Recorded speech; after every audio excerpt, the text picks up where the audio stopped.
Hello friends, कैसे हैं आप सभी लोग। तो आज मैं आपके लिए लेकर आया हूँ एफडी कि एफडी क्या होता है, एफडी में हम इन्वेस्टमेंट किस तरीके से कर सकते हैं, एफडी करने से हमें क्या बेनिफिट मिल सकता है, एफडी कौन से अकाउंट से की जाती है, एफडी कौन से बैंक में होती है, एफडी से हमें क्या बेनिफिट मिलता है, एफडी ओपन करने के लिए हमें कौन कौन से डॉक्यूमेंट की रिक्वायरमेंट होती है, एफडी कितने टाइम के लिए हम मिनिमम कर सकते हैं, एफडी हम कितने ज़्यादा टाइम के लिए में कर सकते हैं, एफडी में रेट ऑफ इंटरेस्ट कितना मिलता है, मैं आपको हर एक चीज़ बताने वाला हूँ। बस इस वीडियो को आप आखिर तक देखें, ज़रा भी इस वीडियो को आप स्किप ना करें, ताकि आपको हर एक चीज़ समझ में आ सके कि एफडी से हम अपना पैसा किस तरीके से इंक्रीज कर सकते हैं। तो दोस्तों चलो इस वीडियो को अब स्टार्ट करते हैं। अगर आपने अभी तक बेल आइकन पर क्लिक नहीं किया है तो सबसे पहले बेल आइकन पर क्लिक कर दें। तो आपने सुना होगा कि एफडी का मतलब क्या होता है। एफडी का मतलब होता है फिक्स डिपॉजिट। देखो, फिक्स डिपॉजिट का मतलब समझ में आ गया होगा कि जो भी पैसा आप इन्वेस्टमेंट करोगे वो आपका क्या होगा, रिस्क फ्री हो जाएगा। मतलब उसमें कोई भी तरह का मार्केट का रिस्क नहीं होगा। चाहे मार्केट ऊपर जाए चाहे मार्केट नीचे आ जाए, आपको कोई भी तरह का लॉस नहीं होगा। सबसे अच्छी बात दूसरी चीज ये होती है कि अगर हम अपना पैसा सेविंग अकाउंट में रखते हैं तो हमें कितना रेट ऑफ इंटरेस्ट मिलता है, क्या बेनिफिट होता है। अगर हम सेविंग अकाउंट में रखते हैं तो हमें बैंक देती है 3%, 3 to 3.5% का रेट ऑफ इंटरेस्ट मिलता है एनुअली। बट अगर वही पैसा हम सेविंग अकाउंट से निकाल कर एफडी अकाउंट में रख देते हैं तो हमें आज के टाइम पर अगर मैं बात करूँ तो प्राइवेट सेक्टर से लेके गवर्नमेंट सेक्टर में भी आप इन्वेस्टमेंट कर सकते हो।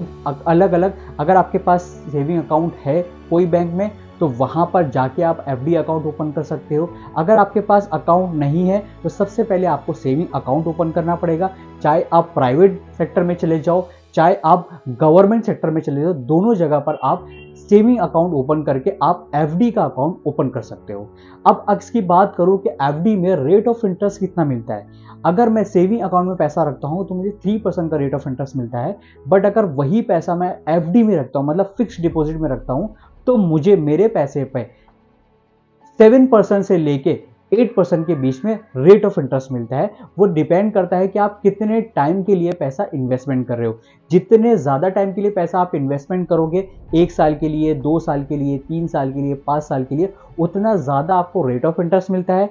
अगर आप कम समय के लिए रखते हो तो रेट ऑफ इंटरेस्ट भी थोड़ा सा कम मिलता है, पर आपका पैसा क्या होता है, ग्रो होता है। अब इसमें एफडी में मिनिमम आप 7 डेज की एफडी भी आप कर सकते हो, मतलब 7 दिन के लिए भी पैसा आप एफडी में इन्वेस्टमेंट कर सकते हो। और मैक्सिमम ज़्यादा से ज़्यादा आप कर सकते हो 10 साल के लिए, मतलब आपका पैसा आप 10 साल तक फिक्स डिपॉजिट में रख सकते हो, जहां से आपको साल का 7 से लेके 8% का रेट ऑफ इंटरेस्ट मिलेगा। एग्जाम्पल ले लेता हूं, समझ लो आपके पास 1 लाख रुपए है, आपने वो 1 लाख रुपए इन्वेस्टमेंट किया एफडी में, साल का 1 लाख रुपए। अगर आपको कोई बैंक गवर्नमेंट सेक्टर या प्राइवेट सेक्टर में आप इन्वेस्टमेंट करते हो तो वहां पर आपको 7% का रिटर्न मिलता है। तो 1 लाख का 7% कितना हो गया आपका, 7,000 रुपए। तो आपको साल के आखिर में 1,07,000 रुपए रिटर्न मिलेंगे। तो आपने क्या किया कि जहां पर 3% मिल रहा था वहां पर अब आपका 7% मिलने लगा। तो क्या हुआ, आपका पैसे का इंक्रीमेंट हुआ, तो आपका पैसे का ग्रोथ हुआ। पहली चीज ये हो गया।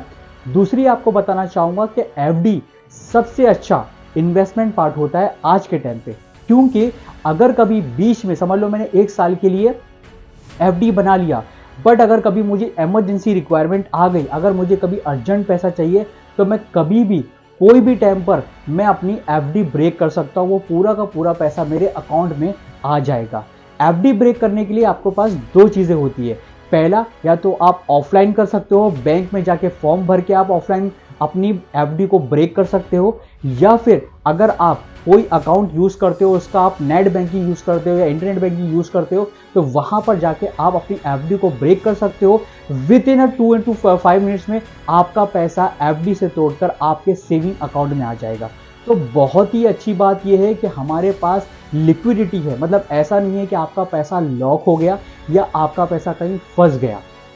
तो एफडी बहुत लोग करते हैं, जिनके पास पैसा होता है वो लोग भी करते हैं, जिनके पास पैसा नहीं होता है वो छोटा छोटा जमा करके एफडी कर लेते हैं, ताकि हमारे अंदर क्या होता है, बहुत सारा पैसा आता है बट हम इन्वेस्टमेंट नहीं कर पाते और वो पैसा खर्चा हो जाता है। तो ऐसे टाइम पर अगर आप एफडी इन्वेस्टमेंट करते हो या एफडी में पैसा लगाते हो 6 महीने के लिए, 1 साल के लिए, 2 साल के लिए, 5 साल के लिए, 10 साल के लिए, तो कहीं ना कहीं आपकी आदत बनेगी कि आपका पैसा सेव हो रहा है और वो पैसा आगे जाके बड़ा अमाउंट बन जाएगा। तो एफडी बहुत अच्छी बात है। इसके लिए एंट्री एज होती है 18 साल, मतलब आपका 18 साल कंप्लीट होना चाहिए। और इसके अंदर आपका जो रिटायरमेंट होता है, रिटायरमेंट एफडी में रेट ऑफ इंटरेस्ट थोड़ा सा ज़्यादा मिलता है as compare to normal person.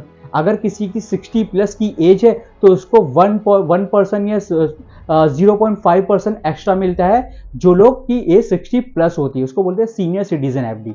तो वहाँ पर भी आप इन्वेस्टमेंट कर सकते हो। इसके अंदर आपको जो डॉक्यूमेंट की ज़रूरत आती है वो आती है आपकी एक फ़ोटो होना चाहिए, आपके पास आधार कार्ड होना चाहिए, आपके पास पैन कार्ड होना चाहिए और एक केवाईसी डॉक्यूमेंट। केवाईसी डॉक्यूमेंट जैसे कि आपका आधार कार्ड या पासपोर्ट हो गया या फिर आपका लाइट बिल हो गया। तो ये जो चीज़ें होती है जहाँ पर आपके डॉक्यूमेंट पे एड्रेस मेंशन होता है उसको केवाईसी डॉक्यूमेंट भी बोलते हैं। तो ये जो 2 से 3 डॉक्यूमेंट के करने के बाद आप चाहो तो प्राइवेट सेक्टर में जैसे कि स्टेट बैंक ऑफ इंडिया हो गया, गवर्नमेंट सेक्टर है, एचडीएफसी हो गया जो प्राइवेट सेक्टर है, उसके अलावा एक्सिस बैंक हो गया ये प्राइवेट सेक्टर है, इस जगह जाकर आप सेविंग अकाउंट करने के बाद आप अपना एफडी बना सकते हो। एफडी बहुत ही लिक्विडिटी ऑप्शन है, आपका बहुत बेस्ट पार्ट होता है। आप जब चाहो इन्वेस्टमेंट कर सकते हो, जब चाहो आप ब्रेक कर सकते हो। इसमें कोई भी टर्म्स एंड कंडीशन नहीं है कि आपको पैसा होल्ड करना ही होगा। तो अगर इसमें कोई डाउट होगा या कुछ क्वेरी होगा तो प्लीज़ कमेंट बॉक्स में ज़रूर कमेंट करें ताकि मैं आपकी जो भी क्वेरी होगी वो सॉल्व करने की कोशिश करूँगा। आपका अपना Mustafa Khan. Thank you so much दोस्तों।